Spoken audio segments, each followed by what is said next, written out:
ang mga kwento ng pag-ibig, kwento ng buhay at kwento ng pag-asa dito sa Barangay Love Stories. Love Stories.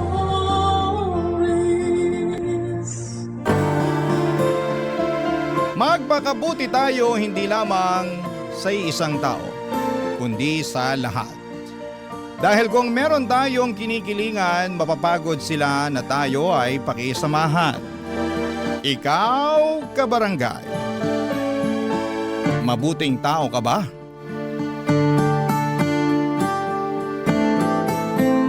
Dear Papa Dudut, naranasan nyo na bang mapunta sa isang sitwasyon kung saan ay nasadla kayo ng husto? Ako kasi ay oo, at yon ang gusto kong ibahagi sa mga kabarangay nating panatiko ng Barangay Love Stories. Pero bago ang lahat ay magpapakilala muna ako sa inyo. Tawagin niyo na lamang po ako sa pangalang Bobby, 38 years old at taga Mandaluyong. Nitong mga nakalipas na araw ay sobrang lugmo ko at para bang wala nang bukas para sa akin. Sunod-sunod kasi ang mga nangyaring trahedya sa buhay ko na malalaman ninyo sa pagpapatuloy ng aking kwento. Pero magsisimula muna ang lahat noong 30 anyos pa lamang ako. Kami na lamang ng nanay ko ang magkasama noon sa bahay dahil nasa ibang bansa ang kuya ko para magtrabaho.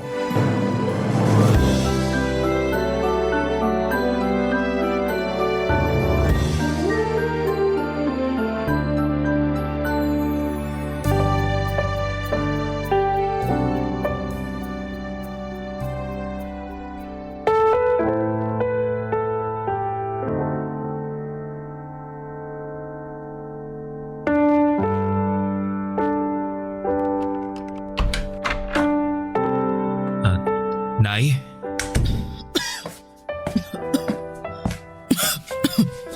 Nako, ang tindi ng ubo niyo. Ayos lang ako, anak. Di po kayo mukhang ayos, Nay. Ayos nga lang ako. Ay buti pa, abot mo na lang yung tubig dyan sa tabi ko nang makainom ako. Sige po. Ilapag ko lang muna tong bit-bit kong lugaw dito sa tabi, ha? Oh, Nay, ito na po yung tubig. Daan-daan po sa pag-inom, ha? Salamat, anak. Kumusta na po ang pakiramdam niyo? Nag-aalala po ako para sa inyo. Huwag kang mag-alala. Ayos na naman ang pakiramdam ko eh. Hindi na ako mainit. Tingin ko bumaba na ang lagnat ko pero inuubo pa rin ako. Kaya nga pinagluto ko po kayo ng lugaw at dinala ng gamot para makainom na kayo pagkatapos kumain eh. Kaya lang, wala naman akong panlasa. Parang ayaw ko tuloy kumain. Ay, kahit konti lang po, Nay. Para makainom na kayo ng gamot. Ano pa nga ba? O siya kakain na ako. Yan. Very good po kayo, Nay. Very good ka dyan. Ano ako, bata? Di ba ganyan din naman kayo nung bata ako. Sinasabihan niyo akong very good kapag kumakain ako, lalo pag may sakit ako. Kaya ako naman na magsasabi niyan sa inyo ngayon. Sa bagay. Sinasabi ko nga sa'yo yun nun. Ang bilis talaga ng panahon, no? Dati-rati kayo ng kuya mo ang inaalagaan ko. Ngayon, kayo naman ang nag-aalaga sa akin. Kaibahan lang, nasa malayo ang kuya mo kaya ikaw lang ang mag-isang nag-aasikaso sa akin, anak. Matanong lang kita, no? Ano po yun? Hindi ka ba napapagod na alagaan ako? Nay naman, bakit naman po ako mapapagod? Nanay ko po kayo. Wala naman. Naisip ko lang kasi dapat sa edad mong yan may sarili ka ng pamilya. Kaso mukhang kasalanan ko kung bakit hanggang ngayon wala ka pa ring asawa. Nay, hindi niyo po kasalanan. Sadyang wala pa lang po talagang nagkakamali. Ano ba yung sinasabi mong wala pang nagkakamali? Masasabi ko na maswerte ang babaeng makakatuluyan mo dahil napakalambing mong anak, mapagmahal at maalaga. Mahilig pa sa mga bata. Kaya naman kung meron ka ng natitipuhang babae, ligawan mo na. Malay mo, siya na pala ang makatuluyan mo. Sa ngayon, wala pa naman po akong nagugustuhan pero sige po. Sa oras na magkaroon na sasabihin ko agad sa inyo. Bakit mo sasabihin sa akin? Para malaman nyo. Ay, salamat ha, pero ang sabi ko, ligawan mo. Hindi mo lang basta sabihin sa akin. Nay naman Siyempre, liligawan ko pa rin naman siya pero gusto ko munang makilala nyo siya. Ay, sige anak, salamat kung ganoon kasi naiisip mo ko. Sana nga makakilala ka ng babaeng liligawan para naman hindi lang sa akin umiikot ang mundo mo. Ay, Nay, sa inyo pa rin po iikot ang mundo ko kahit na may nililigawan na ako. Pangako po yan, Nay. Papa Dudut, mahal na mahal ko ang nanay ko at wala akong pinagsisisihan na ako lamang ang nag-iisa niyang anak na nag-aasikaso sa kanya. Bagaman pareho naman kaming may trabaho ng kuya ko. Masaya ako na sa tuwing kailangan ako ng nanay ko ay nasa tabi niya lamang ako. Pero naiintindihan ko naman ang kagustuhan niyang makapag-asawa na ako at bumuo ng sariling pamilya dahil nga hindi na ako bumabata pa. Simulat sa Paul ay alam ni nanay na gusto kong magkaanak hanggang sa nakilala ko si Rhea sa restaurant na pinagtatrabahuhan ko bilang tagaluto. Bali, serbidora siya noon at taga Ilocos Sur. Mabait si Rhea, maganda at kuwelang kasama. Pero sa kabila ng mga tawa niya ay meron siyang malungkot na nakaraan. At yun ang dahilan, Papa Dudut, kung bakit siya umalis noon sa kanila. Sa katunayan, sa tuwing kinikwento sa akin ni Rhea ang karanasan niyang yun ay hindi ko talaga mapigilang malungkot at makisimpatya sa mga pinagdaraanan niya.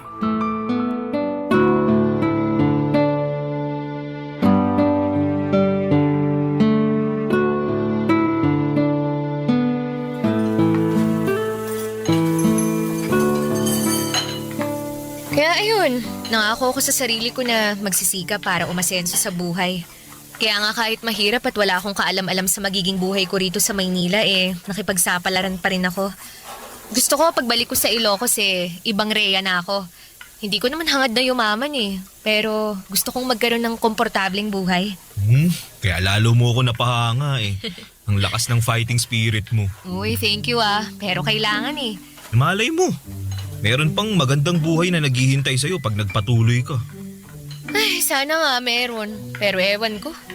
Minsan, hindi ko pa rin mapigilang mawalan ng pag-asa. Lalo, parang ang layo-layo ko pa rin sa mga pangarap ko.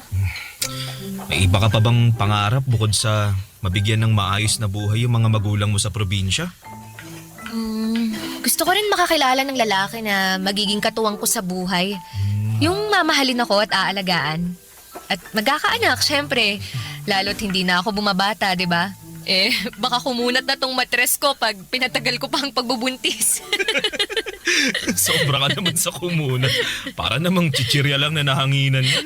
Uy, seryoso ako dun Kung kayong mga lalaki walang problema sa pagkakaroon ng anak kahit may edad na kayo, ibahin nyo kaming mga kababaihan. Hindi naman sa nilalahat ko, no? Kasi meron pa rin namang mga babae na nabubuntis pag umedad na ng 35 pataas. Pero madalas nahihirapan na talaga. Ganun ba yun? Oo. Kaya nga sana makilala ko na rin yung matinong lalaki na makakatuwang ko sa buhay. Naniniwala kasi ako na may inilaan ng Diyos na makakapareha natin sa buhay na to. Ikaw ba? Ganun din ba ang paniniwala mo? Oo.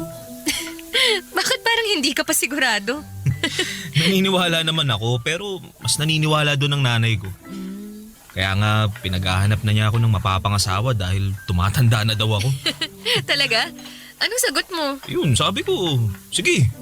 Kung may makikilala ako at magugustuhan ko liligawan ko na tapos ipapakilala ko agad sa kanya. Ayun, natuwa naman at sobrang excited. Ewan ko ba dun? Ganun lang siguro talaga ang mga nanay.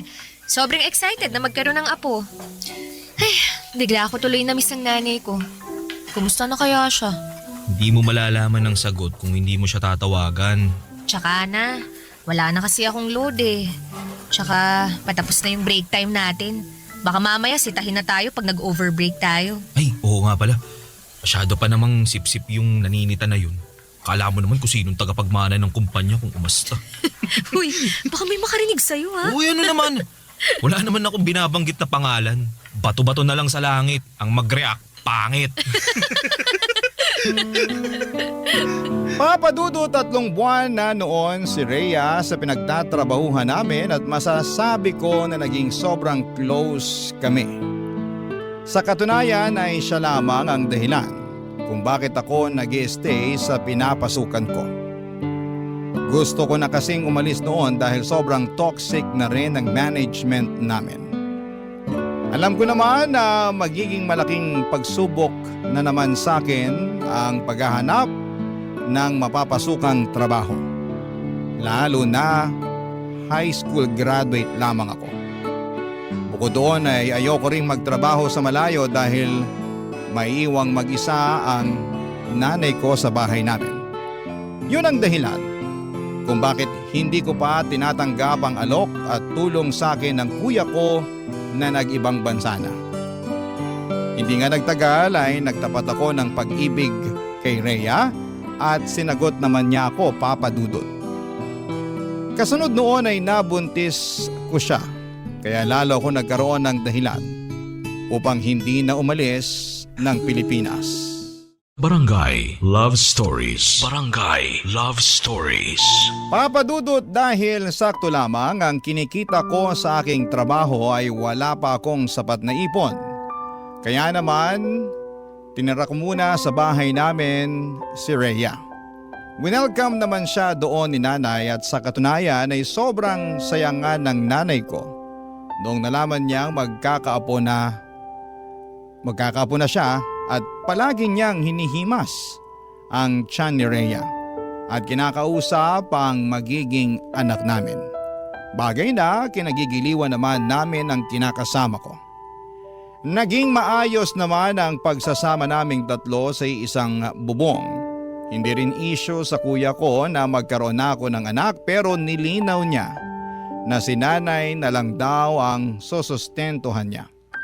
Naintindihan ko naman yon dahil hindi naman niya pinupulot ang pera sa abroad. Kaya nga sinabi ko sa sarili ko na magsisikap ako sa pagtatrabaho para makaipon ng pera, Papa Dudut.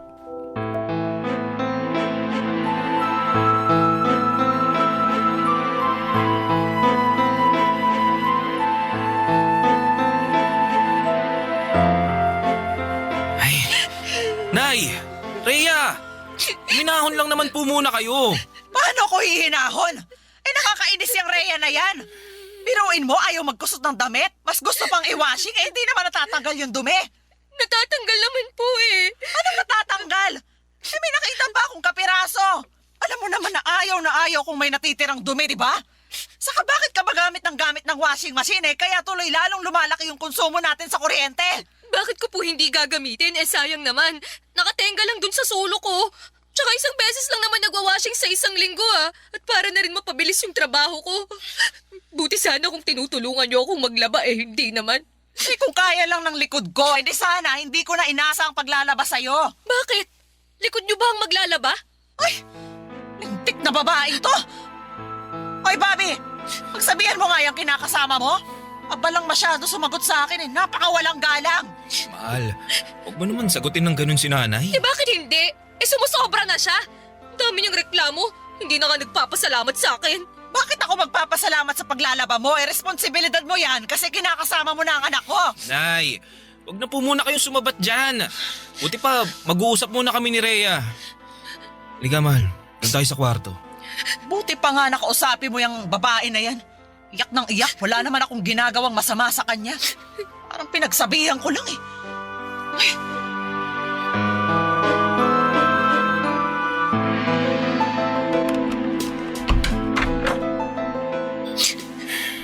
Ayos ka lang ba, mahal? Mukha ba akong ayos? Sumusobra na talaga yung nanay mo. Akala mo kung sino? Ikaw naman, pagpasensyahan mo na lang si nanay. Masyado lang talagang mitikulosa yun lalo na sa kalinisan eh. Nung kalakasan pa nun, halos araw-araw naglilinis yun ng bahay. Katwiran niya, para raw hindi mamuo yung alikabok at di rin magkasakit lalo na hikain nun ng tatay ko nung nabubuhay pa. Kaya pala pinagalitan din niya ako nung nakaraan. Kasi hindi raw ako araw-araw naglilinis dito sa bahay niyo. Sa nakakapagod eh. Tsaka hindi niyo naman ako katulong dito para araw-araw maglinis ah. Kinakasama mo ko. At buntis pa ako sa anak natin. Kaso ang kulit ng nanay mo. Gawin ko raw ehersisyo ang paglilinis dahil mabuti yun sa buntis kesa laging nakahilata sa kama. Nanay talaga oh. Oo! Kaya nga naloka ako kasi magkaiba kami ng paniniwala. Pati pagluluto ko sinisita. Ang dami sinasabi na kesyo pinagsasabay ko raw ang pagluluto sa paghuhugas ng pinggan. Paano daw pag nalagyan ng sabon yung niluluto ko? As if naman nahahayaan kong mangyari yun. Sa ayoko lang talaga na may tambak sa lababo na hugasin. Lalo't ako rin naman yung maghuhugas sa mga pinagkainan natin pagkatapos. Buti sana kung siya o ikaw ang gumagawa nun. Ako naman. Sorry. Ayan mo, ako na lang ang maghuhugas ng pinagkainan natin. Ay nako, hindi mo talaga ako naiintindihan no? Hindi lang naman yung tungkol sa pinagkainan natin eh. Ang punto ko rito, kailan mo ba ako planong ibukod ng bahay? Alam mo, sabi ng nanay ko, iisa lang daw ang pwedeng maging reyna sa isang bahay. At sa sitwasyon natin ngayon, ang nanay mo lang yon dahil pamamahay niya to. Kaya naman mabuti pa na bumukod na lang tayo para hindi na kami palaging nag-aaway. Hindi natin pwedeng gawin yun dahil ako lang ang inaasahan ng kuya ko na magbabantay at mag-aalaga kay nanay. Saka wala pa akong sapat na ipon pambukod natin kaya sana magtiis ka na lang muna. Ayan mo, kakausapin ko na lang din si nanay. Pagsasabihan ko siya.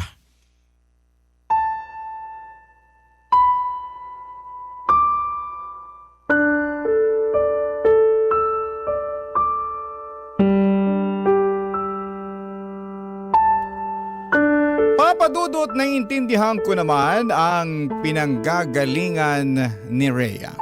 At kahit na gustuhin ko na siyang ibukod ng tirahan ay hindi ko naman magawa dahil nga maiiwang mag-isa ang nanay ko. At ayoko ring mangyari yon kasi ako lamang ang inaasahan ni kuya na magbabantay at mag-aalaga sa kaisa-isa naming magulang. Kaya naman sinabihan ko na lamang si Rhea na magtiis dahil hindi rin naman ibang tao ang nanay ko. Nakita ko naman na sa abot ng makakaya ni Rhea ay hinabaan niya ang kanyang pasensya. Pinakisamahan niya ng maayos ang nanay ko. Hindi rin naman sila palaging nag-aaway. May mga pagkakataon din na may pinagkakasunduan sila. Kaya naman masaya ako. Hindi nga nagtagal papadudot, pinanganak na nga ni Rhea ang baby namin. At masasabi ko na isa yon sa mga pinakamasayang sandali ng buhay ko. Ngunit doon pa lang pala magsisimula ang pinakamalaking pagsubok na pagdadaanan namin.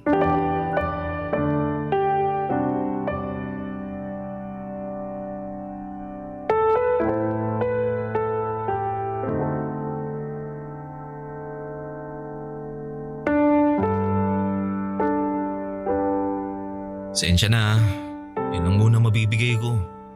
Dami ko kasing kaltas, mga reklamo ng customer, ganun. Ha? Bakit nagre-reklamo sila? Di raw masarap ang luto ko, ganito, ganyan. Kaya nga lagi akong pinagagalitan ng bisor natin eh. Pinagbantaan pa na kapag hindi ko inayos yung trabaho ko tatanggalin na nila ako. Alam mo naman na mapipilay tayo ng husto pag nawalan ka ng trabaho, di ba? Ilang buwan pa lang din ang baby natin. Tapos ang dami pa nating gastos pag nagkakasakit siya. Ano ba kasing nangyayari sa'yo? Yung dating issue mo pa rin ba sa bisor natin? Oo. Masyado kasi siyang pabida, napipikon na ako. Alam ko na pabida talaga yon kasi nakatrabaho ko rin naman dati. Pero matuto ka pa rin magtimpi. Kasi sa pikon mong yan, trabaho mo naman yung maaapektuhan. Tandaan mo na hindi ka pwedeng mawalan ng pinagkakakitaan dahil ikaw lang yung kumakayod sa atin. Tapos marami rin tayong gastusin sa anak natin. Oo, yun na nga eh. Pakiramdam ko, di na tayo nakakausad dahil sa nangyayari. Napapagod na ako pero wala akong karapatan na magpahinga. Kung pagod ka, mas pagod ako. Dahil hindi lang anak natin ang inaasikaso ko. Inaalagaan ko rin yung nanay mo na may pagkamaldita kung minsan. Bakit? Nag-away na naman ba kayo ni nanay? Hindi ko na siya pinatulan. Pero ngumalngal na naman sa akin nung nakaraan. Tungkol saan daw? Sobrang tigas daw kasi nung patatas na niluto kong chicken curry. Hindi raw niya makagat. Nung tininidor ko naman, malambot naman eh. Yun pala, hindi lang niya nasuot yung pustiso niya. Kaya ang ending, dinurog ko na lang yung patatas para makain niya. Pero ang dami pa rin sinabi, nakakarindi. Pagpasensyahan mo na lang si nanay. Alam mo naman na matanda na yun eh. Ganun ba talaga kapag matanda? Nagiging reklamador na wala sa lugar? Hindi ko alam pero tatanda rin naman tayo eh. Ilagay na lang natin yung sarili natin sa sapatos ni nanay. Ay nako, basta ako. Hindi ako magiging toxic na matanda kagaya ng nanay mo. Sobra ka naman sa nanay ko. Kaya nga gusto ko nang bumukod na tayo eh. Para wala nang problema. Pangako, hindi mo na ako maririnig magreklamo tungkol sa nanay mo. Di ba? Nag-usap na tayo tungkol sa bagay na yan. Ay nako, oo nga pala. Ayaw mong bumukod kasi ayaw mong iwanan ng nanay mo. Bla bla bla bla bla. Diba? Ewan ko ba naman sa'yo at naisip mo na naman yan.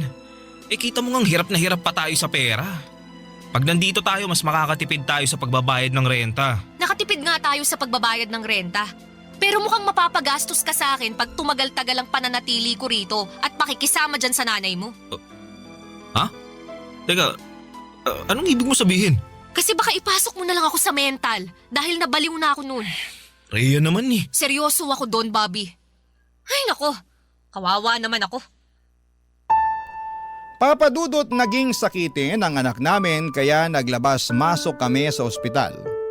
Dahil sa nangyari ay nagkautang-utang ako sa kuya ko, makabili lamang ng gamot para sa anak namin. Yun din ang dahilan kung bakit naghigpit kami ng sinturon. Dahil sa liit ng sweldo ko at sa laki ng gastos, para sa pangangailangan ng anak namin ay wala na halos matira sa akin. At yun nga ang pinag-ugatan ng away namin ni Rhea. At dahil maliit nga lang ang bahay namin ay naririnig ni nanay ang pag-aaway namin. Kaya hindi niya mapigilang makisali. Kapag nangyayari yon, papadudot. Lalo lamang naiinis si Rhea dahil pakiramdam niya ay nagkakampihan kaming mag-ina para pagtulungan siya. Naipit ako sa sitwasyon ng sobra. Para akong tupang naligaw mula sa kawan na naglalakad ng walang direksyon. Barangay Love Stories. Barangay Love Stories. Papadudot nung sa tingin ko ay pasan ko na ang daigdig. Nang mga panahong yon ay meron pa palang ilalala ang sitwasyon. At yun nga ay noong nagkasakit ang nanay ko. Mabuti na lang at nandyan si kuya para suportahan ang pagpapagamot niya, lalo na noong nadiskubre namin na meron siyang early signs ng Alzheimer's disease. Nalugmok ako ng sobra, lalo at pareho pa sila ng anak ko na may sakit kaya naman lalong bumigat ang pasan-pasan ko sa aking mga balikat.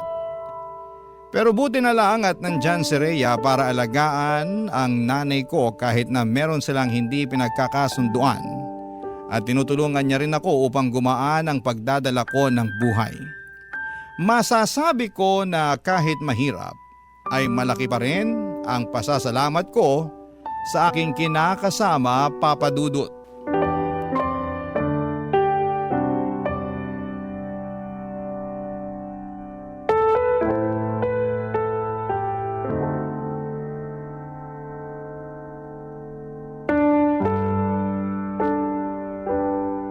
Dahil sa sabay na pagkakasakit ni nanay at ng anak natin, napag-isip-isip ko na tanggapin na yung alok na tulong ni kuya para makapagtrabaho ko sa ibang bansa.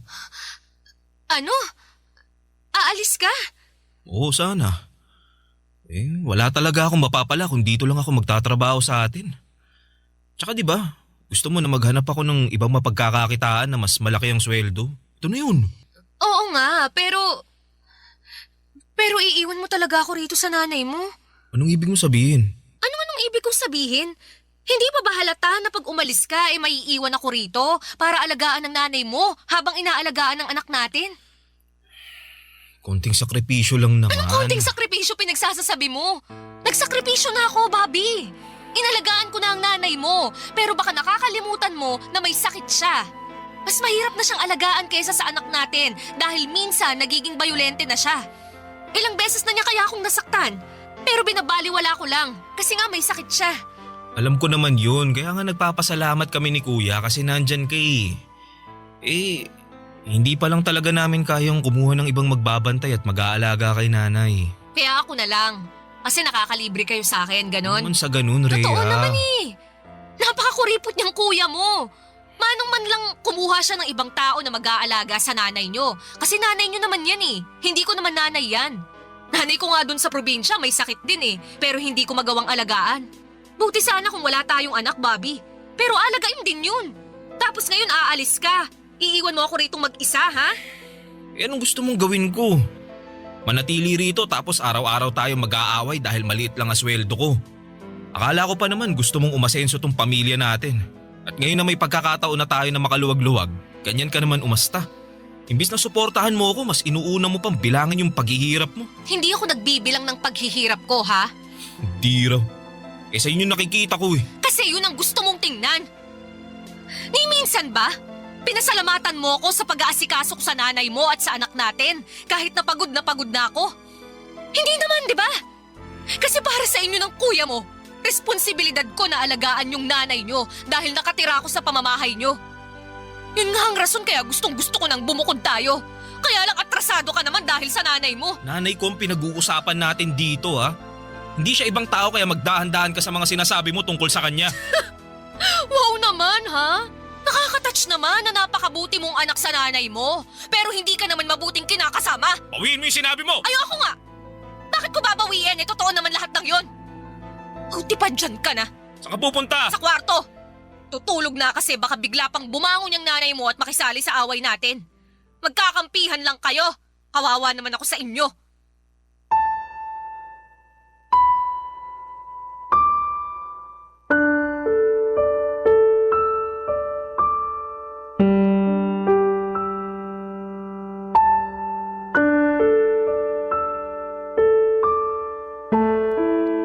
Papadudot, alam ko na maling iasa ko kay Rhea ang pag-aalaga sa nanay ko dahil nanay ko yon.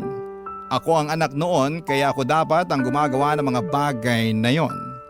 Pero pare-pareho kaming pupulutin sa kangkungan kung hindi ako magsasakripisyo sa ibang bansa. Kaya nga kahit masakit sa akin na mapalayo sa mga mahal ko sa buhay ay tiniis ko. Nagpakabingi ako sa iyak ni Rhea at pagtutol niya na umalis ako dahil desidido akong ituloy ang pag-abroad ko. Natuloy nga ako sa ibang bansa sa tulong ni Kuya at masasabi ko na malaki ang pag-a-adjust na ginawa namin ni Rhea. Palagi kaming nag-uusap sa video call kahit na magkaiba ang oras sa mga bansa na kinakaroonan namin. Nagbabalitaan at nagkukumustahan at laging sinasabi ng kinakasama ko kung gaano na siya kapagod sa pag-aalaga kay nanay at sa anak namin tapos ay nami-miss pa niya ako. Pero ang sagot ko lamang ay kaunting tiis na lamang muna. Hanggang sa dumalang na lamang ang pag-uusap namin dahil naging busy na ako sa pagtatrabaho. Makalipas nga ang 3 taon ay natapos na ang kontrata ko pero imbes na bumalik sa Pilipinas ay nag-extend ulit ako sa pagtatrabaho ko. Bagay na pinagtalunan namin ng matindi ni Rhea. Gusto na niya kasi akong umuwi at magtrabaho na lamang sa Pilipinas dahil nga sa hirap na siya sa pag-aalaga sa nanay ko na noong mga panahong yon ay lumalala na ang sakit. Pero natakot akong umuwi sa Pilipinas para magsimula ulit. Kaya nanatili lamang ako sa abroad. Makalipas nga ang maraming taon ay nakaramdam na ako ng kapaguran at pagkamis sa mga minamahal ko sa buhay. Doon ko naisip na gusto ko nang umuwi para makasama ang nanay ko at ang aking mag-ina. Ngunit iba ang nadatnan ko sa aking pagbabalik sa Pilipinas.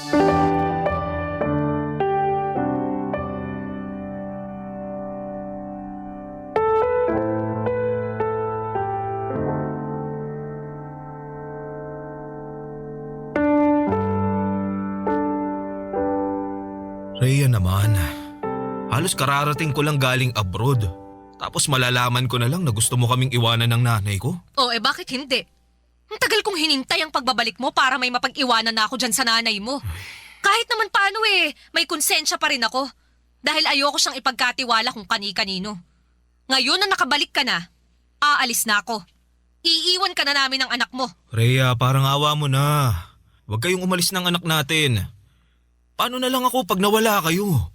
Sino na lang ang makakasama ko mag-alaga kay nanay? Tagapag-alaga lang talaga ng nanay mong tingin mo sa akin, no? Di naman sa ganun. Anong hindi sa ganun? Ganun yun! Ilang taon kong inalagaan ng nanay niyo, Bobby. Ni ha, ni ho, wala akong narinig sa inyo ng kuya mo.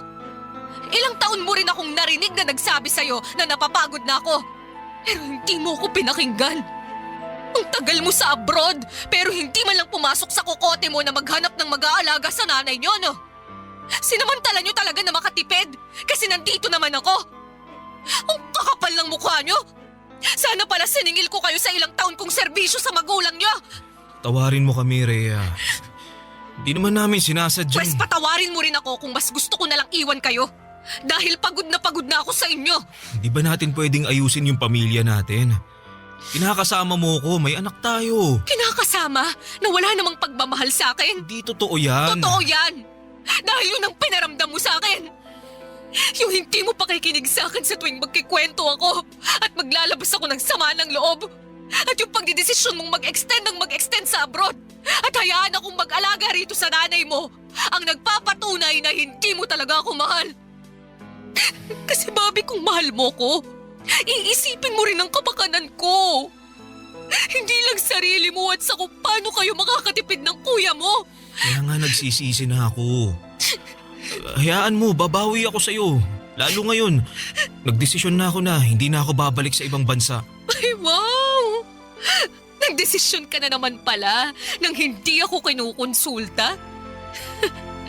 Sa bagay, sino lang ba ako sa buhay mo para konsultahin mo? Ni hindi mo nga ako asawa eh.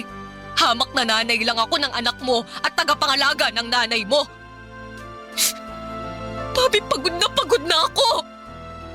Ayoko naman kukulin yung buhay ko sa pag-aalaga sa nanay niyo. Naalala mo yung sinabi ko sa'yo noon? Na iba ko pang pangarap, ha? Na gusto ko rin makakilala ng isang lalaki na magiging katuwang ko sa buhay. Yung mamahalin ako at aalagaan. Akala ko ikaw na ang lalaking yun. Pero nagkamali ako. Gusto ko lang naman maranasang alagaan. Kasi pagod na akong mag-alaga. Rhea. Huwag mo akong hahawakan. Rhea, please. Mag-usap tayo. Pag-usapan natin to. Wala na tayong pag-uusapan. Dahil nakapag-desisyon na ako. At wala ka nang magagawa para baguhin pa yon. Tapos na tayo, Bobby. Simula sa araw na to. Hiwalay na tayo!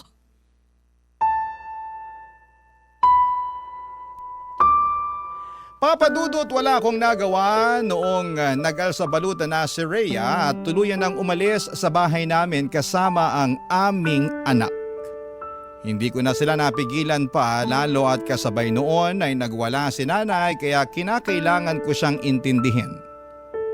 Durog na durog ang puso ko dahil sa pangyayaring yon, lalo na at hindi yun ang tagpong inaasahan kong dadatnan pag uwi ko sa Pilipinas. Makaraan ng 1 linggo ay nabalitaan ko na lamang sa dati naming katrabaho na meron na palang bagong kinakasama si Rhea. Galit na galit ako.